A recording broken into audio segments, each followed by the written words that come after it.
గమనించాలి. దేవుడు హెచ్చరించినా సరే పాపము చేయడం దేవుని కనికరము నుండి దాటి వెళ్ళడమే, అంతే కదండి.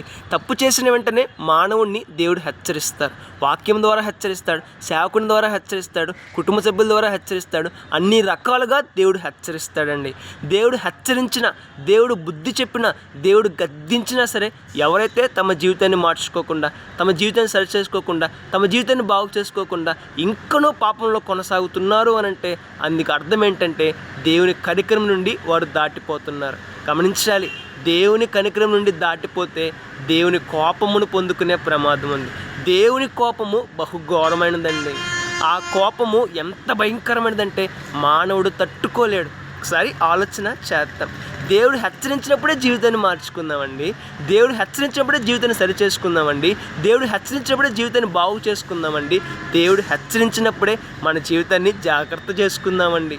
లేదు, కాదు, కూడదు, నా ఇష్టంగా నేను జీవిస్తాను అన్నట్లయితే అందుకు ఫలితంగా దేవుని కోపమును పొందుకునే అవకాశం ఉంది. దేవుని కనికరం నుండి బయటకు వచ్చే ప్రమాదం ఉంది.